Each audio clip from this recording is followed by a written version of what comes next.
Шайтанкөл жайлы аңыздар. Қарқаралы қаласының батысындағы ормандардың арасындағы алақандай көлдің атауының өзі естіген жанды қызықтырады.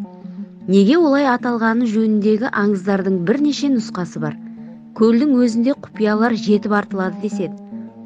Содан ба ол көлге барып шомылуға ана-мына пенденің жүрегі дауалай бермейтін көрінеді. Естіген құлақтарға сенетін болсақ, көлдің табанында адамдарды тартып тұратын ұйық бар деп те айтылады. Ақиқаты Аллаға мәлім. Бұл көл бір кездері Әулиекөл деп те аталғанбыз. Бірақ құжаттарда, географиялық карталарда Шайтанкөл атауы көп қолданылады.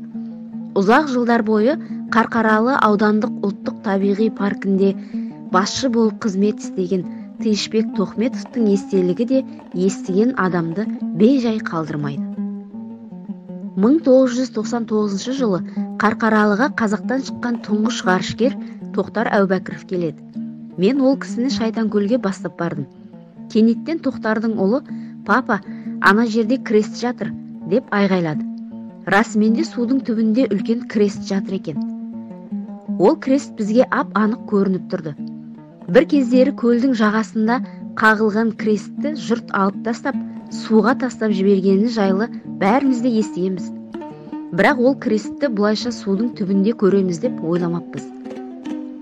Маған сенбесеңіздер, Тоқтар Әубәкіровтің өзінен сұрасаңыздар да болады.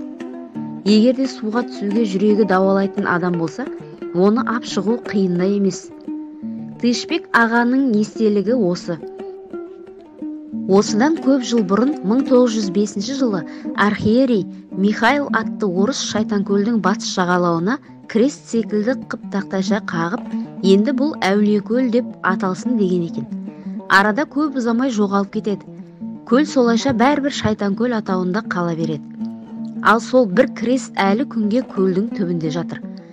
Ал Тоқаң қалаға орала сала, батырдың денесін бөрткен басып кетіпті. Емхана, дәріханалардың табалдырығын тоздырған батырға ем табылмай, бір күні өзі түс көріп, түсіне енген ақ киімді ақсақал «Балам, амандық сұраспадың ғой?» деп кейістік білдіріпті. Ақыры Тоқаң Қарқаралыға қайыра кеп, Шайтанкөлге шомылып, тәнін жуып, мазасын алған белгісіз жарадан құтылыптымыз. Қарқаралы ауданында әйгілі көріпкел Төлеубике Накина апа өмір сүрген. Соғыс жылдарында Шайтанкөлге таяу жерге түнеп, түсіне бір ақсақал кіріпті. «Сен неге Тәңір берген қабілетті пайдаланбайсың?» деп айтқан көрінеді. Сол күннен бастап Төлеубике апа көріпкелдікпен айналысқан екен. Кей оқиғаларды минутына дейін болжапты дейді. Ірі оқиғалардан Сталиннің өлімін, 1979 жылғы Днепродзержинскийдегі ұшақтар соқтығысуын дәл тапқан. Төлеубике апамен Дінмұхамед Қонаевтың өзі арнайы хабарласыпты.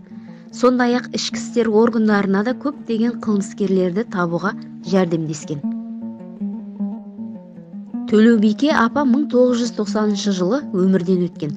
Баяғыда ол кісінің түсіне кіріп, көріпкелдікті бастауға себепші болған беймәлім ақсақал кім болды екен? Тоқтар Әубәкіровтің де түсіне енген ақ киімді ақсақал ше. Екеуі бір адам шығар. Ол да бір жұмбақ көлдің кереметі шығар. Бұлар нақты болған жайттер. Ал Шайтанкөл жайлы ертегіге ұқсас аңыздар да жетерлік. Осы жайлы кейінірек.